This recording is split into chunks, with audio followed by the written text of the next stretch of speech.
नमस्कार reporters live में आपका बहुत स्वागत है। मैं हूं आपके साथ प्रियंका मिश्रा। हमारे इस खास कार्यक्रम में दिन भर की तमाम बड़ी खबरों पर हमारे रिपोर्टर्स ग्राउंड जीरो पर उतरते हैं, खबरों की पड़ताल करते हैं और उसके बाद खबरों को आप तक पहुंचाते हैं। तो चलिए कार्यक्रम की शुरुआत करते हैं। सबसे पहले बात करेंगे प्रधानमंत्री की। प्रधानमंत्री आज उत्तराखंड के दौरे पर रहे। पिथौरागढ़ के जन संबोधन के साथ ही आज उत्तराखंड में चुनावी जंग का आगाज हो गया है। खबर पर ज्यादा जानकारी दे रहे हैं संवाददाता अभय कैतुरा। प्रधानमंत्री नरेंद्र मोदी आज पिथौरागढ़ जनपद के दौरे पर रहे। प्रधानमंत्री नरेंद्र मोदी ने गुंजी गांव में स्थानीय लोगों से बातचीत की, सेना के जवानों से बातचीत की, आदि कैलाश के दर्शन किए, जो कह सकते हैं जो पार्वती कुंड है वहां पर भी पूजा अर्चना की। प्रधानमंत्री नरेंद्र मोदी का दौरा उत्तराखंड के लिहाज से काफी महत्वपूर्ण भी कहा जा सकता है। बीजेपी संगठन भी बड़ा उत्साहित नजर आ रहा था प्रधानमंत्री के दौरे से, और हुआ भी वही, क्योंकि प्रधानमंत्री नरेंद्र मोदी ने विभिन्न परियोजनाओं की जो सौगातें दी है वो सीधे तौर पर आगामी लोकसभा चुनाव के लिए बीजेपी का आगाज कहा जा सकता है। लोकसभा चुनाव के लिए भले ही अभी समय बचा हो, लेकिन बीजेपी ने शुरुआत कर दी है और प्रधानमंत्री नरेंद्र मोदी ने उसके संकेत भी यहाँ पर दे दिए हैं। ऐसे में समझा जा सकता है कि आने वाला समय चुनाव का हो, लेकिन उत्तराखंड में बीजेपी चुनाव के रास्ते पर आगे बढ़ चुकी है। कैमरामैन हसना साथ अभय कैतुरा, इंडिया वॉइस, पिथौरागढ़। पिथौरागढ़ में प्रधानमंत्री मोदी का दौरा सफल हुआ है। खबर पर ज्यादा जानकारी दे रहे हैं हमारे संवाददाता अभय कैतुरा। प्रधानमंत्री नरेंद्र मोदी का उत्तराखंड दौरा बड़ा सफल रहा। कई मायनों में ऐतिहासिक भी रहा, क्योंकि राज्य सरकार और केंद्र सरकार के सौजन्य से ये कह सकते हैं कि 42 करोड़ की बड़ी सौगात यहाँ पे ली है। 23 बड़ी परियोजनाओं का शिलान्यास और लोकार्पण कार्यक्रम यहाँ पर पीएम मोदी द्वारा किया गया, जो राज्य में विभिन्न सेक्टर्स में विकास के नए आयाम स्थापित करेंगे। इन परियोजनाओं के माध्यम से विकास का जो खेल है वो आगे बढ़ेगी, विकास की जो रफ्तार है और तेज होगी और राज्य की जनता को उन परियोजनाओं का लाभ मिलेगा। ऐसे में समझा जा सकता है कि जब प्रधानमंत्री नरेंद्र मोदी यहाँ पर आए और उन्होंने सीएम धामी की जिस प्रकार से पीठ थपथपाई, सीएम धामी की पूरी टीम का आभार प्रकट किया, उससे साफ तौर पर स्पष्ट जाहिर होता है कि प्रधानमंत्री नरेंद्र मोदी के मार्गदर्शन में सीएम धामी और उनकी सरकार बेहतर काम कर रही है, जो आने वाले दिनों में विकास की और रफ्तार यहाँ पर बढ़ाने वाली होगी। राज्य की जनता को सीधा लाभ मिलेगा, उसकी कोशिश यहाँ पर की गई है। प्रधानमंत्री नरेंद्र मोदी ने अपने इस दौरे के दौरान सीधे तौर पर राज्य के लिए, राज्य की जनता के लिए एक बात वो भरोसा दिलाने का काम किया कि उत्तराखंड के लिए ये दशक, जो इस सदी का 21वां दशक है, ये उत्तराखंड राज्य का होगा। राज्य में जो विकास की रफ्तार होगी और तेज होगी और राज्य की जनता को विकास की योजनाओं का लाभ मिलेगा। अभय कैतुरा, इंडिया वॉइस, पिथौरागढ़। 2024 में होगा भगवान राम का स्वागत। खबर पर ज्यादा जानकारी दे रही है हमारी सहयोगी स्वीटी दीक्षित। जनवरी 2024 का इंतजार है, क्योंकि जनवरी 2024 में राम मंदिर में रामलला की प्राण प्रतिष्ठा होनी है और ऐसे में इंतजार काफी ज्यादा, भव्य तैयारी इसकी की जा रही है। तमाम बड़े पंडितों को इनविटेशन भेज दिया गया। खुद सीएम योगी आदित्यनाथ पिछले महीने आए थे और पीएम मोदी को आमंत्रित किया था यहाँ पे प्राण प्रतिष्ठा के लिए। बता दें कि 1 जनवरी से पूरे कार्यक्रम की शुरुआत होगी और 14 जनवरी को प्राण प्रतिष्ठा का आयोजन किया गया। अब सवाल ये है कि 2024 में जहां लोकसभा चुनाव आने हैं और जनवरी में ही, यानी कि साल के शुरू में ही प्राण प्रतिष्ठा होने जा रहा है, तो क्या ये बीजेपी 2024 की तैयारी कर रही है? क्योंकि बीजेपी का ये नारा था शुरू से ही कि राम मंदिर हम आएंगे तभी बनाएंगे, और ऐसे में देखिए 2024 को लेकर भी कई सवाल खड़े हो रहे हैं। हमने देखा किस तरीके से ये पूरी लड़ाई कितने सालों तक चली, कई दशकों लग गए इस लड़ाई को लेकर, और अब आखिरकार जब राम मंदिर में प्राण प्रतिष्ठा होने जा रही है, इसको लेकर दोनों पक्षों की तरफ से वार पलटवार चल रहा है। कहा यह जा रहा है कि बीजेपी राम मंदिर को चुनावी मैदान में लेने वाली है, इसको मुद्दा बनाने वाली है। प्राण प्रतिष्ठा का कार्यक्रम जानबूझ के जनवरी में रखा गया है। कितनी सच्चाई है कुछ दिनों में पता चल जाएगा, और क्या इस पे कांग्रेस लगातार वार करती रहेगी। कैमरा पर्सन संदीप के साथ स्वीटी दीक्षित, इंडिया। बिहार के बक्सर में हुआ बड़ा ट्रेन हादसा। खबर पर ज्यादा जानकारी दे रहे हैं संवाददाता तुषार कुमार। दिल्ली से गुवाहाटी जा रही कामाख्या एक्सप्रेस की नॉर्थ ईस्ट की सारी बोगियां पटरी से उतर गईं। बता दें कि हादसे में 2 बोगियां पलट गईं, जिसमें से 5 लोगों की मौत हो गई। साथ ही 70 से ज्यादा लोग घायल बताए जा रहे हैं। बता दें कि बुधवार रात को भीषण हादसे में दिल्ली से गुवाहाटी जा रही Anand Vihar Kamakhya north east express की सभी बोगियां पटरी से उतर गईं, जिसमें 2 बोगी पलट गईं। इस रेल हादसे में 4 लोगों की मौत हो गई और 100 से ज्यादा लोग गंभीर रूप से घायल बताए जा रहे हैं। इनमें से 20 लोगों को पटना रेफर कर दिया गया, उनका इलाज वहां पर जारी है। बता दें कि राहत और बचाव कार्य जारी है। जहां पर हादसा हुआ था वहां की पटरियां उखाड़कर इधर उधर की जा रही हैं। पटना, आरा और बक्सर के रेलवे के बीच टीम के साथ ही बक्सर और जिले के सारे अधिकारी मौके पर मौजूद रहे। बता दें कि बिहार रेल हादसे की खबर मिलते ही पुलिस प्रशासन और 15 से 20 किलोमीटर दूर गांव से लोग दौड़ते दौड़ते घटनास्थल पर पहुंचे और ग्रामीणों की मदद से स्थानीय प्रशासन ने वहां पर रेस्क्यू अभियान चलाया। अब देखने वाली बात यह होगी कि जो लोग घायल हैं, क्या मरने वालों की संख्या बढ़ती है। कैमरा पर्सन संदीप के साथ मैं तुषार कुमार, इंडिया। आगरा में आईपीएल सटोरियों पर हुई पुलिस की कार्रवाई, खबर पर ज्यादा जानकारी दे रहे हैं Aamir Qadri. Agra police commissioner doctor Pratinder Singh के इंस्ट्रक्शन पर आगरा में लगातार आईपीएल सटोरियों पर कार्रवाई की जा रही है, जिसके चलते थाना ताजगंज इंस्पेक्टर देवेंद्र शंकर पांडे ने आगरा के रुद्रविलास होटल के अंदर छापा मारा। छापे के दौरान 5 आईपीएल सटोरियों को गिरफ्तार किया है, जिनके कब्जे से 6800 रुपए, लैपटॉप, 8 मोबाइल और भी सामान बरामद किया गया है। बड़ी बात यह थी कि रुद्रविलास होटल का रिसेप्शनिस्ट ही उन आईपीएल सटोरियों में शामिल था, जो कि इस पूरे गैंग को चला रहे थे। ऑनलाइन इस गैंग को चलाया जा रहा था, जिसके चलते आईपीएल सटोरियों के साथ मिलकर सट्टेबाजी का सौदेबाजी की जाती थी। होटल से ही यह सिंडिकेट चल रहा था। आगरा में लगातार आईपीएल सटोरियों के चलते कार्रवाई के चलते आगरा के थाना सांगंज इंस्पेक्टर आलोक सिंह ने भी आज आगरा में 3 आईपीएल सटोरियों को गिरफ्तार किया है, जिनको की कार्रवाई की जा रही है। आगरा में अब तक कई आईपीएल सटोरियों को गिरफ्तार कर जेल भेजा जा चुका है। आगरा कमिश्नर डॉक्टर प्रतिंदर सिंह के इंस्ट्रक्शन पर डीसीपी सिटी सूरज रॉय की लीडरशिप में लगातार आईपीएल सटोरियों पर कार्रवाई की जा रही है। आगरा से कैमरामैन रामू प्रजापति के साथ में आमिर कादरी, इंडिया वॉइस। चंदौली में भूमि अधिग्रहण के विरोध में सपा का हल्ला बोल, खबर पर ज्यादा जानकारी दे रहे हैं संवाददाता पवन पांडे। जिले में लगभग 28 किलोमीटर लंबी भारतमाला सड़क बन रही है। भूमि अधिग्रहण को लेकर के किसानों में आक्रोश बना हुआ है। आपको बता दें कि समाजवादी पार्टी के पूर्व सांसद रामकिशुन यादव के नेतृत्व में लगभग सैकड़ों किसानों ने जिला मुख्यालय स्थित धरना स्थल पहुंचकर जोरदार प्रदर्शन किया। आपको बता दें कि किसानों की मांग है कि जो भूमि अधिग्रहण हो रही है उसमें सरकार से उचित मुआवजे की मांग की है और साथ ही उन्होंने कहा है कि हम मर मिटेंगे लेकिन अपनी जमीन और अपना मकान नहीं जाने देंगे। इस विषय को लेकर के समाजवादी पार्टी के पूर्व सांसद रामकिशुन यादव के नेतृत्व में उन्होंने एसडीएम सदर को एक पत्रक भी सौंपा है और साथ ही चेतावनी देते हुए कहा है कि अगर हमारी मांगे शीघ्र ही पूरी नहीं होती है तो हम लोग एक विशाल धरना प्रदर्शन के लिए बाध्य होंगे। पवन पांडे, इंडिया वॉइस, चंदौली। आगरा में ऑपरेशन क्लीन जारी, क्या है पूरा मामला, बता रहे हैं Aamir Qadri. Agra police commissioner doctor Pratinder Singh के इंस्ट्रक्शन पर आगरा में लगातार अपराधियों पर कार्रवाई की जा रही है। एक हत्या में वांछित अपराधी पवन उर्फ जयपा को कल रात को थाना पिनाहट और भाव पुलिस के ज्वाइंट ऑपरेशन में पुलिस मुठभेड़ के दौरान गिरफ्तार किया गया है। पवन उर्फ जयपा एक हत्या में वांछित था। एक टैक्सी चालक को गोली मारकर हत्या कर दी गई थी और भाव किनारे नदी किनारे एक गड्ढे में गाड़ दिया गया था, जिसके बाद पुलिस ने जांच पड़ताल कर इस केस का खुलासा किया है। पुलिस इस केस में पहले ही 3 लोगों को गिरफ्तार कर जेल भेज चुकी है। कल रात को आगरा डीसीपी ईस्ट सोमेंद्र मीणा की लीडरशिप में थाना बाहा और थाना पिनाहट पुलिस के जॉइंट ऑपरेशन में पवन उर्फ जयपा को, जो कि 25,000 का इनामिया बदमाश था, जिसको मुठभेड़ कर गिरफ्तार किया गया है। पवन उर्फ जयपा को चेकिंग के दौरान रोका गया था, लेकिन पवन उर्फ जयपा बदमाश ने, जो कि 25,000 का इनामिया बदमाश था, उसने पुलिस को देखकर ओपन फायर कर दिया। फायर के दौरान पुलिस ने भी जवाबी फायर किया और पवन के पैर में लगी गोली, जिसके बाद पुलिस ने उसे गिरफ्तार कर हॉस्पिटल में एडमिट कराया है। आगरा में लगातार अपराधियों के ऊपर कार्रवाई की जा रही है। आगरा से रामू कैमरामैन प्रजापति के साथ में आमिर कादरी, इंडिया वॉइस। आगरा में अवैध कब्जेदारों पर चला बाबा का बुलडोजर, खबर पर ज्यादा जानकारी दे रहे हैं संवाददाता राजू तिवारी। उत्तर प्रदेश में लगातार बाबा का बुलडोजर गरज रहा है और जो जमीन के माफिया हैं उन पर लगातार कार्यवाही का दौर चल रहा है।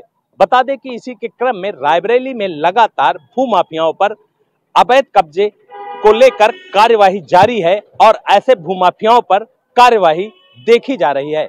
बता दें कि ताजा मामला रायबरेली जिले के लालगंज तहसील क्षेत्र के भीतर गांव का है, जहां पर कुछ भूमाफियाओं के द्वारा सरकारी जमीन पर जबरन अवैध कब्जा करके निर्माण कर लिया गया था। बता दें कि लालगंज एसडीएम विनय कुमार के निर्देश पर जमीन को खाली कराया गया और जमीन पर जो अवैध निर्माण था उसको जमीन दोज करा दिया गया है। बता दें कि एसडीएम लालगंज विनय कुमार के पास लगातार ऐसी शिकायतें आ रही थी कि भीतर गांव के कुछ दबंगों के द्वारा जमीन पर कब्जा किया गया है और कब्जे की शिकायत मिलते ही एसडीएम लालगंज तत्काल हरकत में आते हुए कार्यवाही करने के निर्देश दिए। बता दें कि एसडीएम समेत राजस्व प्रशासन और पुलिस की संयुक्त टीम गठित की गई और घटना स्थल पर पहुंचकर वहां पर बुलडोजर देखने को मिला। और बता दें कि जिस तरह से जमीन को मुक्त कराया गया है वहीं पर भूमाफियाओं में हड़कंप का माहौल देखा जा रहा है और लगातार जिले में इस तरह की कार्यवाहियां चल रही हैं। तो अब देखने वाली बात होगी कि इस तरह से कहां किस प्रकार से जमीनों को चिन्हित करके कार्यवाही की जाएगी। हालांकि पूरे मामले में जिला अधिकारी हर्षिता माथुर के द्वारा कहा गया है कि ऐसी जो दबंगों के द्वारा जमीन कब्जा की गई है उनको चिन्हित करके कार्यवाही की जाएगी। अब देखने वाली बात होगी कि रायबरेली जिले में कहां किन किन भूमाफियाओं पर बाबा का बुलडोजर गरजेगा। Raju Tiwari, India Voice, Raebareli.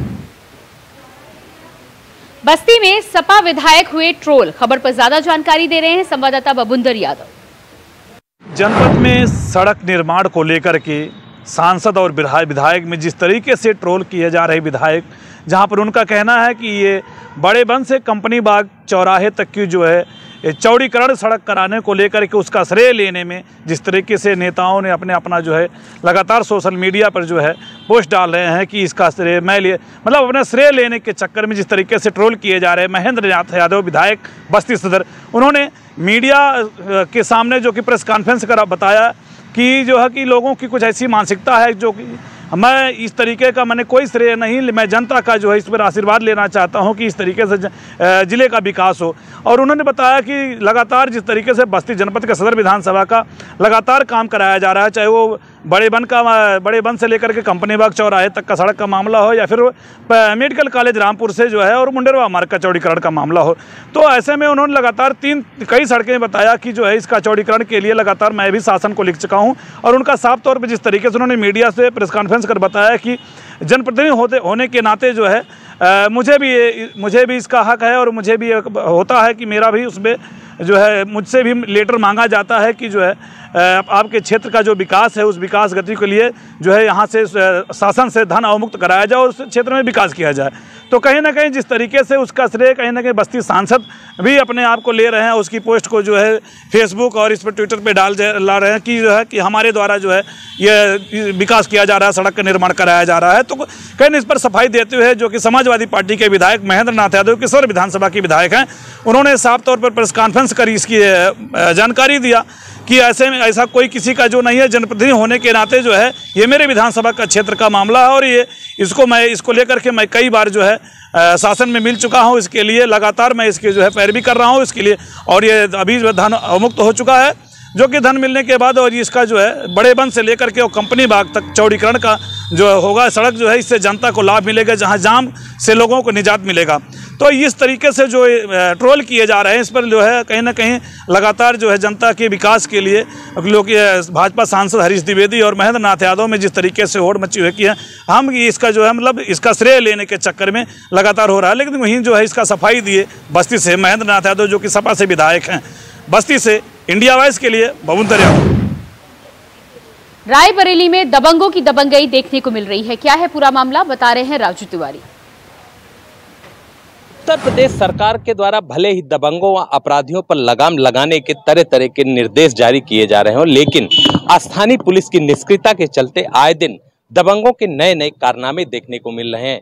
ताजा मामला रायबरेली जिले के ऊंचाहार कोतवाली क्षेत्र का आया है, जहां पर एक बियर की दुकान के सेल्समैन को दबंगों ने जमकर मारा पीटा और उसको मार पीट कर लहूलुहान कर दिया गया। गनीमत रही कि स्थानीय लोगों के द्वारा तत्काल घायल सेल्समैन को नजदीकी सामुदायिक स्वास्थ्य केंद्र पहुंचाया गया, जहां पर उसकी हालत नाजुक देखते हुए डॉक्टरों ने जिला अस्पताल के लिए रेफर कर दिया और जिला अस्पताल में उसकी हालत अभी भी नाजुक बनी हुई है। बता दें कि ऊंचाहार कोतवाली क्षेत्र के सवैया तिराहे के समीप सवैया भैंसासुर में एक बियर की दुकान थी, जहां पर कुछ दबंगों ने सेल्समैन से मन मुवाफिक जो ब्रांड होती है बियर की उसको मांगा। वो ना होने की बात जब सेल्समैन के द्वारा कही गई तो दबंगों को ये बात नागवारा लगी। जिस पर दबंगों ने अपनी दबंगई का जमकर वहां पर नमूना पेश किया और वहां पर रखी हुई एक बोतल को सेल्समैन के सर पे मार दिया, जिससे सेल्समैन गंभीर रूप से घायल हो गया और वो जमकर लहूलुहान हो गया। बता दें कि दबंगों के द्वारा वहां पर घंटों तांडव काटा गया, जिसके बाद स्थानीय लोगों ने घायल को नजदीकी सामुदायिक स्वास्थ्य केंद्र पहुंचाया और उसके बाद वहां से जिला अस्पताल डॉक्टरों के द्वारा रेफर कर दिया गया। बता दें कि इस पूरे मामले में पुलिस घंटों वहां पर नहीं पहुंची और दबंगों का तांडव चलता रहा। तो इससे सहज अंदाजा लगाया जा सकता है कि किस तरह से स्थानीय पुलिस की निष्क्रियता इस पूरे मामले में निकल कर सामने आई है। जबकि एसपी आलोक प्रियदर्शी के द्वारा तरह तरह के निर्देश जारी किए जा रहे हैं और उनके द्वारा साफ तौर पर कहा गया है कि ऐसे दबंगों को चिन्हित करते हुए उनके ऊपर कार्यवाही सुनिश्चित की जाए, लेकिन इसके बावजूद भी स्थानीय पुलिस की निष्क्रियता निकलकर सामने आ रही है। तो अब देखने वाली बात होगी कि इस पूरे मामले में पुलिस के द्वारा किस तरह से दबंगों पर कार्यवाही की जाती है और पुलिस अधीक्षक आलोक प्रियदर्शी के निर्देशों का किस तरह से स्थानीय पुलिस माखौल उड़ाती हुई नजर आ रही है। Raju Tiwari, India Voice, Raebareli. हापुड़ में पटाखा माफिया हुए सक्रिय, पूरे मामले पर जानकारी दे रहे हैं संवाददाता शक्ति ठाकुर। जैसे जैसे दीपावली का त्योहार नजदीक आ रहा है, वैसे वैसे हापुड़ जनपद में पटाखा माफिया सक्रिय होते हुए नजर आ रहे हैं। आपको बता दें, पिलखवा कोतवाली पुलिस ने मुखबिर की सूचना पर पिलखवा कस्बे के घास मंडी मोहल्ले में एक मकान में छापेमारी की है, जिसमें 5 लाख रुपए से अधिक कीमत के पटाखे बरामद किए गए हैं। बताया जा रहा है यह पटाखे अवैध रूप से इस मकान के अंदर जमा किए गए थे। पुलिस को मुखबिर ने सूचना दी कि पटाखों का जखीरा एक मकान के अंदर रखा हुआ है। उसके बाद पुलिस ने छापेमारी की। आपको बता दें, जिस मकान में यह पटाखे रखे हुए थे, यह पूरा क्षेत्र रिहायशी इलाके में आता है और उसके बावजूद पटाखों का जखीरा यहाँ रखा गया था। पिलखवा कोतवाली पुलिस ने छापेमारी करते हुए 5 लाख से अधिक कीमत के पटाखे बरामद किए हैं और साथ ही मौके पर मौजूद 2 लोगों को हिरासत में ले लिया है। पिलखवा पुलिस अब आगे की कार्रवाई में जुटी हुई है। कैमरामैन संजय कश्यप के साथ इंडिया वॉइस के लिए हापुड़ से शक्ति ठाकुर। संभल में पुलिस और बदमाशों के बीच हुई मुठभेड़, खबर पर ज्यादा जानकारी दे रहे हैं सतीश सिंह। हम आपको बताते चले, पुलिस और बदमाशों के बीच मुठभेड़ हुई है। मुठभेड़ का पूरा मामला जनपद संभल के यादनगर थाना क्षेत्र का है, जहां गो तस्करों को सूचना मिल जा रहे थे। तो जब पुलिस को सूचना मिली और पुलिस ने बताया, किसी ने मुखबिर ने सूचना दी और सूचना मिलने के बाद में मौके पुलिस पहुंची और जब मोटरसाइकिल से 3 गौ तस्कर जा रहे थे तो उन्हें रोकने का प्रयास किया गया, लेकिन पुलिस को देख करके गौ तस्कर वहां से रफू चक्कर हुए फरार होने का प्रयास किया। लेकिन जब रोकने का प्रयास किया गया तो पुलिस पर जो है गौ तस्करों ने फायरिंग कर दी गई।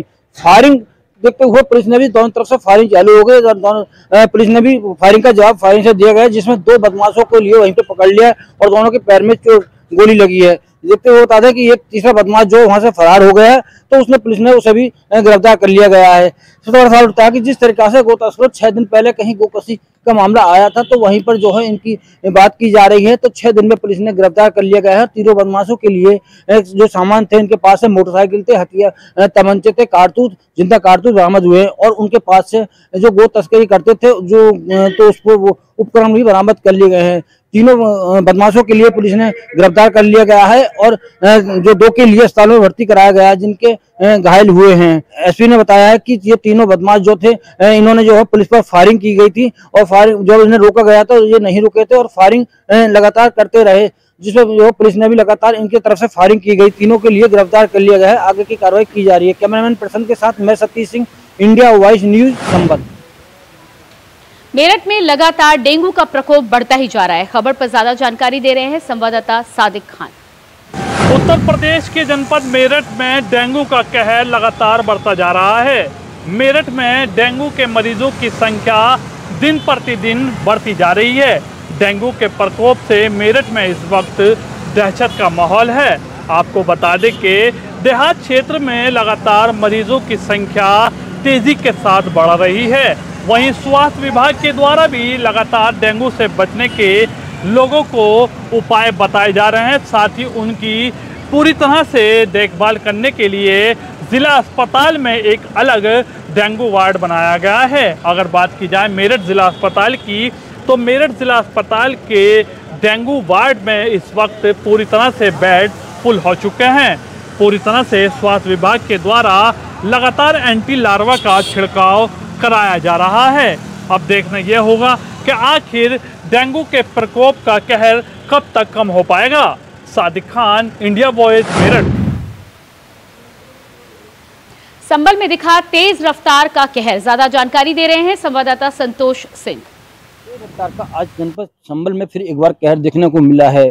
पूरा मामला जनपद संभल के बैजोई कोतवाली के प्रतापुर गांव का है। हम आपको बता चलें कि एक लड़की पशुओं के लिए चारा लेने जा रही थी। सड़क पार करते हुए डंपर ने उसे टक्कर मार दी और मारने के बाद में उसे बुरी तरह कुचल दिया। गांव वालों को सूचना मिली, मौके पर पुलिस पहुंच चुकी है। तो गांव वालों ने चक्का जाम कर दिया। वहां पर रोड जाम करते हुए उनका कहना था कि ड्राइवर के लिए और गाड़ी के लिए सीज किया जाए। लेकिन सबसे बड़ा सवाल उठता है, जिस तरीके से लड़की सड़क पार कर रही थी, सड़क पार करते समय जो उसे टक्कर मारी डंपर ने और मौके से फरार हो चुका था। इसी को लेकर के जो वहाँ गाँव वालों में पहुंचा, घर वालों को सूचना मिली। सूचना मिलते परिवार में कोहराम सा मच गया। इसी को लेकर के आनंद फानन में लोग जिला अस्पताल में लेकर गए तो वहां पर जो है डॉक्टर ने उसे मृत्यु घोषित कर दिया गया है।